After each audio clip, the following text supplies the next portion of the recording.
बिस्मिल्लाहिर्रहमानिर्रहीम अस्सलाम वालेकुम। सेकंड ईयर, उम्मीद है आप सब खैरियत से होंगे। आज का हमारा लेक्चर नंबर 10 हमारी चैप्टर 2 स्टार्ट था और हम जो है वो सॉफ्टवेयर डेवलपमेंट लाइफ साइकिल की फेजेस को स्टडी कर रहे थे, रिवाइज़ कर रहे थे। और हमने जो लास्ट टाइम जो हमने फेज़ जो है वो कवर की थी वो थी हमारे पास डिज़ाइन, और उसमें 3 चीज़ें आई थी। और उनमें किस किस चीज़ का डिज़ाइन था जी। उसमें जो है वो सबसे पहली जो चीज़ होती है वो है एल्गोरिदम, उसका डिज़ाइन। फिर उसके बाद फ़्लो चार्ट, और फिर उसके बाद हमने देखा था सूडो कोड। आज का हमारे पास जो टॉपिक है वो है कोडिंग। कोडिंग कोडिंग क्या है जी? कोडिंग वो जो आउटलाइन हमने बनाई, या वो जो हमने सूडो कोड बनाया, उसको जो है वो जब हम किसी एक लैंग्वेज में, किसी एक प्रोग्रामिंग लैंग्वेज में जब हम लिखना स्टार्ट करते हैं, उस प्रोसेस को कहा जाता है कोडिंग। उसमें जो है वो हम पहले जो है वो वहाँ पे हमें कंपाइलर नहीं ज़रूरत होता, वो ना कंपाइल होता है ना एग्जीक्यूट होता है जो हमारा सूडो कोड होता है। लेकिन यहाँ पे जो कोड जनरेट होता है यूजिंग दैट सूडो कोड, उसको जो है वो इम्प्लीमेंट किया जाता है और उसको कंपाइल भी किया जाता है और एग्जीक्यूट भी किया जाता है। तो मतलब ये कि उसकी टेस्टिंग भी होगी, डिबगिंग भी होगी, और फिर उसका जो सोर्स कोड है उसको जो है हमने मेंटेन भी करना होगा। और इसके बाद ये जो हमारे पास डिफरेंट प्रोग्रामिंग लैंग्वेजेस हैं, C hash, C plus plus, C plus plus, Python, Java, इसके अलावा और जितनी भी हमारे पास प्रोग्रामिंग लैंग्वेजेस हैं उनमें लिखा जाएगा। और इसको जो है वो एक और नाम भी दिया जाता है, कंप्यूटर प्रोग्रामिंग भी इसको कहा जाता है। इसका मेन मकसद ये होता है कि कंप्यूटर वो काम करे जो हम चाह रहे हैं। ठीक है, ये ऐसा प्रोग्राम बनाया जाता है जो कि हमारी फंक्शनल रिक्वायरमेंट्स को मीट कर रहा हो, और उससे जो है यूज़र, जो हमारा कंप्यूटर हो, उसका बिहेवियर जो हो वो हो जो हम चाह रहे हों। ये एक एग्जांपल है जी कोड की। ये एक कोड हम लिखते रहे हैं सी प्लस प्लस में, हमारी लैब में हम काम करते रहे हैं। तो हम कोई भी जो एक प्रोग्राम लिखते हैं उसको, उसके लिखने के तरीके को, उस पूरे प्रोसेस को कोडिंग कहा जाता है। ये एक प्रोग्राम है 2 नंबर्स को ऐड करने के लिए। 2 हमारे पास वेरिएबल डिक्लेयर हुए, ए और बी, और उसमें जो है वो सी यूज़र से इनपुट लिया गया, और फिर उसको जो है वो दोनों को ऐड करके तीसरे एक वेरिएबल ऐड के नाम से एक और वेरिएबल बनाया। तो उसमें जो है वो ये स्टोर हुआ और फिर उसको डिस्प्ले करवा दिया। नेक्स्ट हमारे पास जो फेज़ है वो टेस्टिंग या वेरिफिकेशन। जब भी हमारे पास कोई प्रोग्राम एग्जीक्यूशन के अंदर होता है, जब प्रोसेसर उसको एग्जीक्यूट कर रहा होता है, उसे टेस्टिंग कहा जाता है। और इसमें जो है वो डिफरेंट तरह के जो बग्स होते हैं उनको ढूंढा जाता है, पता चल जाता है। सिंटैक्स एरर है, लॉजिकल एरर है, जो भी हमारे पास बग्स होते हैं वो सारे सामने आ जाते हैं।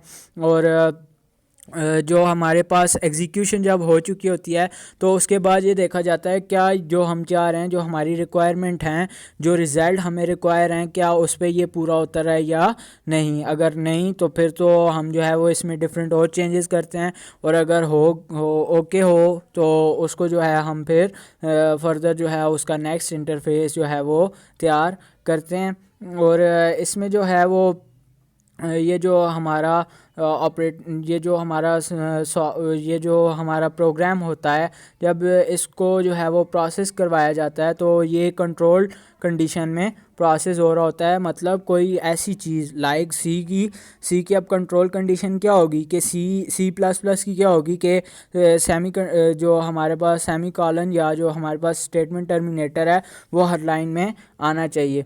तो ये जो है वो जहाँ भी स्टेटमेंट ख़त्म हो रही हो वहाँ पे वो आना चाहिए। तो ये कंट्रोल कंडीशन है। तो इसमें हमारा जो है वो टेस्टिंग और वेरिफिकेशन होती है। और फिर हमारे पास इसमें जो है वो कंसिस्टेंसी चेक की जाती है कि हमारे पास क्या ये सही काम कर रहा है या नहीं, और फिर इसका जो है रिज़ल्ट एवेल्यूएट किया जाता है। और जो हमारे पास रिक्वायरमेंट्स पहले से थी, फंक्शनल रिक्वायरमेंट्स, उन पे अगर जो है हमारी टेस्टिंग और वेरिफिकेशन ओके हो जाए और हमारा वही काम हो रहा हो जो हम चाह रहे थे, तो इसको ये जो है ये एक हमने अच्छा सॉफ्टवेयर जो है वो डेवलप कर लिया है, वो सॉफ्टवेयर जो कि हमारी रिक्वायरमेंट्स को मीट कर रहा होता है। नेक्स्ट जो हमारे पास है वो है डिप्लॉयमेंट या इम्प्लीमेंटेशन। जब हमारे पास जो सॉफ्टवेयर की कोडिंग हो जाती है, टेस्टिंग वेरिफिकेशन हो जाती है, तो अब उस सॉफ्टवेयर को हर कोई उसको इस्तेमाल कर सके, इस चीज़ को मेक श्योर किया जाता है। तो जब इस चीज़ को मेक श्योर किया जाता है तो उस प्रोसेस को डिप्लॉयमेंट या इम्प्लीमेंटेशन कहा जाता है। डिप्लॉयमेंट का ही दूसरा नाम है इम्प्लीमेंटेशन। इसमें डिफरेंट एक्टिविटीज़ होती हैं जो कि दोनों तरफ से होती हैं, डेवलपर साइड से भी और हमारे पास जो यूज़र साइड होता है वो उससे भी। मतलब बैक एंड पे भी काम हो रहा होता है और फ्रंट एंड पे भी काम हो रहा होता है। लाइक किसी ना किसी एप्लीकेशन की इंस्टॉलेशन, जैसे मॉल में जो है वो एक कंप्यूटर को रिज़र्व रखा जाता है, उस पर वो डेटाबेस इंस्टॉल की जाती है, और वो जो सॉफ्टवेयर होता है, इन्वेंट्री स्टोर सिस्टम जो होता है, वो जो है वो इंस्टॉल किया जाता है। तो वो ये जो होता है ये सेट ऑफ एक्टिविटीज़ होती है, ये फेज़, इसमें डिफरेंट इंस्टॉलेशंस वगैरह हो रही होती हैं। और हर सॉफ्टवेयर की इंस्टॉलेशन जो है वो या डिप्लॉयमेंट या इम्प्लीमेंटेशन जो होती है वो एक दूसरे से मुख्तलिफ हो सकती है। जो मेन एक्टिविटीज़ होती हैं जो इसमें जो होती हैं वो कैरी आउट की जाती हैं, वो सबसे पहले ये है कि सॉफ्टवेयर को इंस्टॉल किया जाता है प्लस उसको एक्टिवेट किया जाता है। सेकेंडली जो हमारे पास कुछ सॉफ्टवेयर्स ऐसे होते हैं जिनके लिए उनको यूज़ करने वालों को की ट्रेनिंग जो होती है वो लाजमी होती है, तो उनको ट्रेन किया जाता है।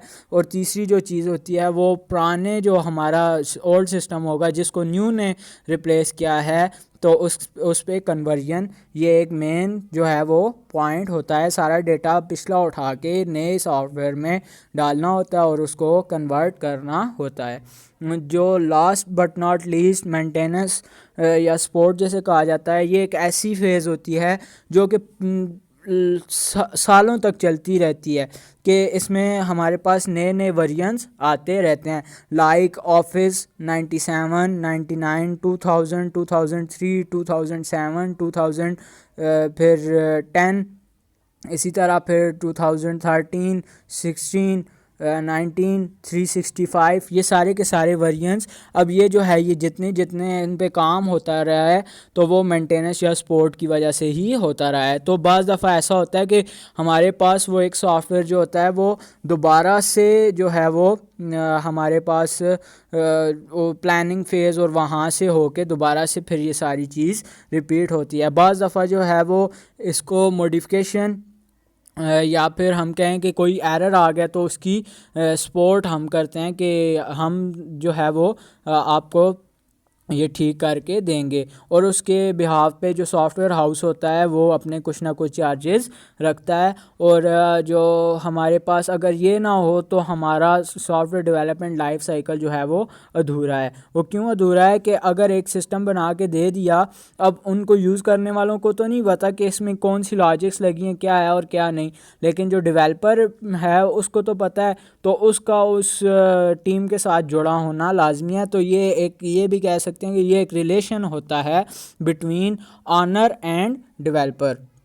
ये जो है ये हमारा जो सॉफ्टवेयर सिस्टम होता है ये जो है वो मॉनिटर किया जाता है कि जो हमारे पास यूज़र की एक्सपेक्टेशंस हैं उस पर पूरा उतर आए या नहीं। और जो हमारे पास प्रोग्रामर होते हैं वो ज़्यादा टाइम स्पेंड करते हैं बनिस्बत जो उसको डेवलप करने पे टाइम था उसकी बनिस्बत ज़्यादा टाइम जो है वो इस पे स्पेंड करते हैं कि इसको कैसे और बेहतर जो है वो बनाया जा सके, मेंटेन किया जा सके। जब मॉडिफिकेशन जो हैं वो हमारे पास हमें पता चल जाता है कि उसमें अब मॉडिफिकेशन करनी है, तो ये दोबारा से प्लानिंग फेज से होके दोबारा इस पूरे सॉफ्टवेयर डेवलपमेंट लाइफ साइकिल में आता है। और हमारा जो ये जो प्रोसेस होता है मेंटेनेंस या सपोर्ट का, ये उस वक्त तक चालू रहता है या ये उस वक्त तक लगा रहता है जब तक हमारा जो कस्टमर है वो जो है वो सेटिस्फाई ना हो सके। ये था जी आज का हमारा टॉपिक। उम्मीद है आप लोगों को समझ आया होगा। किसी भी किस्म की कोई भी क्यूरी हो डू मेंशन इन कमेंट। अपना बहुत ख्याल रखिएगा। अल्लाह हाफिज़।